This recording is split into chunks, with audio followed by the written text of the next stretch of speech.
역사는 결코 아름다운 동화가 아닙니다.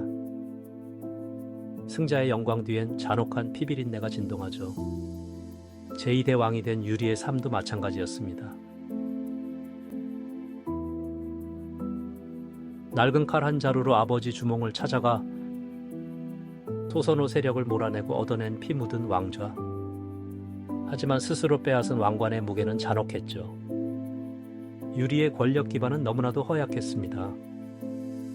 막강한 토착호족들은 늘 왕을 얕잡아 보았죠. 난민 출신의 새파란 군주를 맘대로 휘둘렀습니다. 유리왕은 흔들리는 왕권을 꽉 움켜쥐어야 했죠.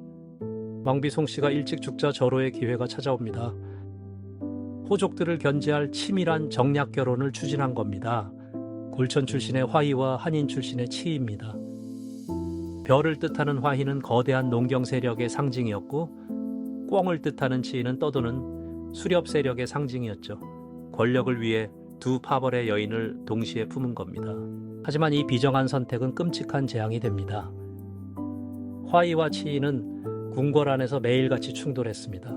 두 여인의 다툼은 단순한 사랑 싸움이 아니었어요. 배후에 있는 두 거대 세력의 살벌한 권력 다툼이죠. 기득권인 농경 세력과 신흥 수렵 세력의 충돌, 궁궐은 칼을 들지 않은 끔찍한 전쟁터가 되었습니다. 두 왕비의 등 뒤에는 무장한 사병들이 버티고 있었죠. 서로를 죽일 듯 노려보며 팽팽한 기싸움을 벌였죠. 허수아비 같던 유리왕은 눈치만 보며 진땀을 흘립니다.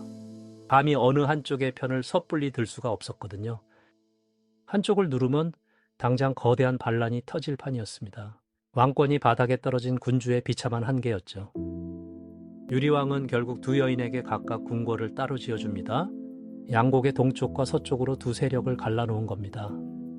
물리적으로 거리를 두어 억지로 충돌을 막은 셈이죠. 하지만 권력을 향한 맹수들의 탐욕이 그걸로 끝날까요? 평화는 아주 잠시뿐, 갈등의 골은 더욱 깊어만 갔습니다. 어느 날 숨막히는 정쟁에 지친 유리왕이 궁을 떠납니다. 기산이라는 곳으로 사냥을 나가 무려 7일이나 비워버리죠. 핑계는 사냥이었지만 사실상 정치적 도피에 가까웠습니다.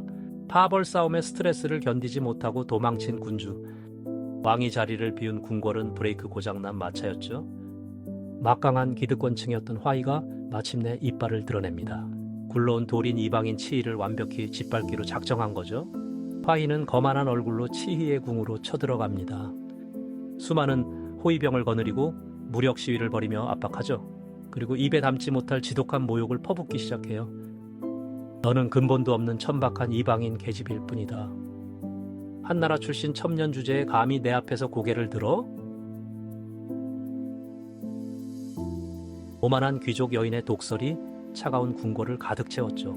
치희의 뒤를 바치던 수렵 세력은 숫자가 턱없이 부족했죠. 압도적인 농경 세력의 힘 앞에 철저하게 짓눌리고 맙니다. 치희는 이 참담한 모욕과 수치심을 끝내 견디지 못합니다. 억울함과 분노의 입술을 깨물며 눈물을 뚝뚝 흘려야 했죠. 결국 분노한 치희는 차갑게 짐을 싸기 시작합니다. 고구려의 왕비 자리를 미련 없이 던져버리기로 한 거죠.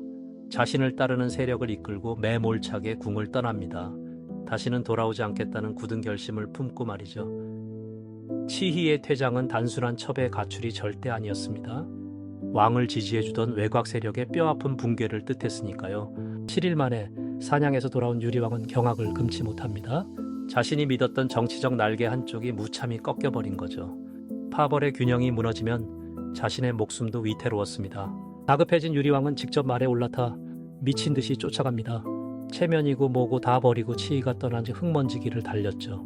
한참을 추격한 끝에 변방 언덕에서 치희 일행을 따라잡습니다. 유리왕은 말에서 뛰어내려 그녀 앞을 가로막고 섰습니다. 제발 노여움을 풀고 나와 함께 궁으로 돌아가 주시오. 한나라의 제왕이 무릎을 굽히다시피 하며 애원한 겁니다.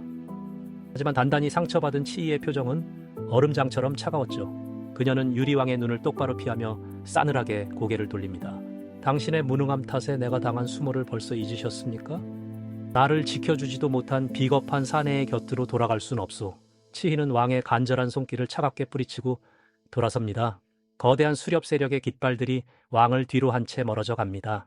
유리왕은 멀어지는 흙먼지를 그저 멍하니 바라볼 수밖에 없었죠. 강제로 끌고 갈 군사력조차 왕에게는 주어지지 않았으니까요. 이것이 당시 고구려 왕권의 한없이 초라한 현실이었습니다. 토착 호족들의 무력 앞에 왕은 그저 무기력한 허수아비였죠. 외래 세력을 끌어들여 기득권을 누르려던 계획은 산산조각이 났죠. 모든 정치적 도박이 완전히 참담한 실패로 끝난 순간입니다. 무거운 발걸음을 돌려 홀로 황궁하는 길은 지옥 같았습니다. 절망에 빠진 군주는 길가의 낡은 나무 밑에 털썩 주저앉았죠. 그때 나무 위에서 노란 꾀꼬리 한 쌍이 정답게 날아다닙니다. 암수가 서로 쫓고 쫓기며 평화롭게 깃털을 부비고 있었죠. 그 아름다운 풍경이 유리왕의 가슴을 더욱 날카롭게 후벼 팝니다. 저 짐승들조차 저리 다정하거늘 내 처지는 어찌 이리 비참한가. 천하를 호령해야 할 왕이 제 곁에 사람 하나 지키지 못했구나. 유리왕의 창백한 입술 사이로 처절한 한숨이 새어나옵니다.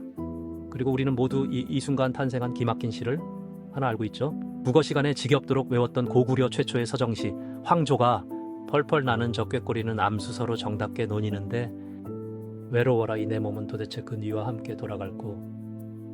학창시절엔 그저 슬픈 사랑에 빠진 남자의 이별 노래로 배웠죠. 하지만 그 이면의 비릿한 진실은 너무나도 차갑고 참담합니다. 호족들의 끔찍한 기싸움에 밀려 아무것도 할 수 없는 무력함, 힘없는 고대 군주의 뼈아픈 정치적 고독과 한계가 담긴 절규죠. 권력을 지키기 위한 체스판에서 완벽히 패배한 왕의 탄식입니다. 사랑하는 연인을 잃은 슬픔보다 권력을 잃은 공포가 더 컸겠죠. 화의가 기다리는 궁궐로 돌아가면 다시 숨막히는 지옥이 시작됩니다.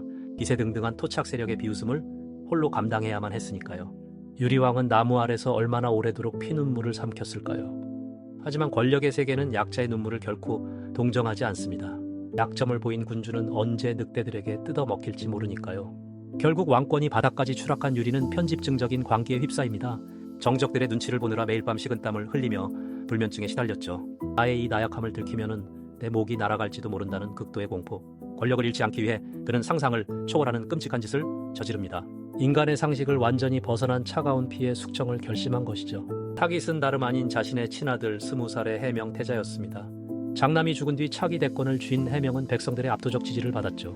늙고 무능한 아버지와 달리 힘이 장사였고 결단력도 대단했습니다. 이웃 황룡국의 왕이 고구려를 얕보며 몹시 단단한 활을 보내왔을 때도 해명태자는 그 무소에 같은 활을 맨손으로 우지끈 꺾어버렸을 정도니까요. 대국을 향한 굴욕적인 외교 대신 통쾌한 힘을 과시한 젊은 영웅이었습니다. 황룡국 왕조차 그 용맹함에 기가 질려 납작 엎드리며 사과를 해왔습니다. 백성들은 태자의 무용담에 열광하며 그를 진정한 고구려의 미래로 여겼죠. 하지만 정작 아버지 유리왕의 반응은 상상 이상으로 기괴하고 비정했습니다. 잘했다고 칭찬하기는커녕 불같이 화를 내며 태자를 쥐잡듯이 몰아세웠죠. 쓸데없이 힘을 과시해 외교 마찰을 자초했다는 말도 안 되는 억지 구실. 그 비겁한 핑계의 속내는 왕자를 향한 소름 돋는 열등감이 숨어 있었습니다. 그들의 인기가 하늘을 찌르자 허수아비 아버지는 심각한 위협을 느낀 겁니다. 기득권 호족들이 저 강한 태자를 등에 업고 나를 왕좌에서 끌어내린다면 극도의 편집증에 갇힌 유리의 머릿속엔 오직 권력 유지 하나뿐이었습니다. 정적에게 당할 뺀 내 손으로 내 핏줄을 끊어버리겠다. 유리왕은 친아들에게 자결을 명하는 인륜을 저버린 사약을 내립니다. 갓 20살 된 젊고 유능한 후계자를 자신의 정치적 제물로 바친 겁니다. 조정과 백성들이 경악하며 제발 태자를 살려달라고 피눈물로 만류했죠. 하지만 비운의 영웅 해명태자는 결국 아버지의 차가운 명령에 순종합니다. 억울함을 삼키며 넓은 들판에 창을 거꾸로 꽂고 그 위로 몸을 던져버립니다. 새파란 아들의 붉은 피가 고구려의 차가운 흙바닥을 비참하게 적셨습니다. 아버지가 아들을 죽여 피를 마셔야만 아슬아슬하게 유지되던 끔찍한 왕좌, 이것이 우리가 미처 몰랐던 신생국가 고구려의 살벌한 진짜 민낯입니다. 권력을 위해 맹수처럼 물어뜯고 사랑하는 가족조차 단숨에 도살하는 세상. 교과서 속 낭만적인 고대가요, 황조가에 묻은 피비린내가 이제 느껴지십니까? 약한 왕은 살아남기 위해 괴물이 되어야 했고 제사를 파먹어야 했습니다. 권력을 쟁취하는 것보다 그것을 지키는 것이 수백 배는 더 잔혹한 법이니까요. 하지만 아들을 죽인 이 지옥 같은 비극은 여기서 끝이 아닙니다. 고구려 왕가 잔혹사는 다음 세대인 대무신왕 시대에도 똑같이 반복되거든요. 영토 확장을 위해 아들을 스파이로 보내 적국의 공주를 속이고 짓밟은 왕. 유명한 낭랑공주와 호동왕자의 이야기 역시 로맨스가 아닌 핏빛 사기극입니다. 조국을 팔아넘긴 여인의 최후와 토사구팽당한 영웅의 씁쓸한 말로가 기다리죠. 승자의 화려한 영광 뒤에 철저하게 가려져 있던 패자들의 피눈물을 닦아낼 시간. 낡은 질서를 부수고 권력을 탐한 인간들의 가장 날 것 그대로의 추악한 본성들. 동화책의 달콤한 환상을 산산조각 내는 무섭고 서늘한 고구려 리얼폴리틱스. 그 치열한 생존과 배신의 굴레를 낱낱이 파헤치는 여정은 계속될 것입니다. 오늘 보신 황조가의 비극과 억울하게 희생된 해명태자의 피를 꼭 기억하세요.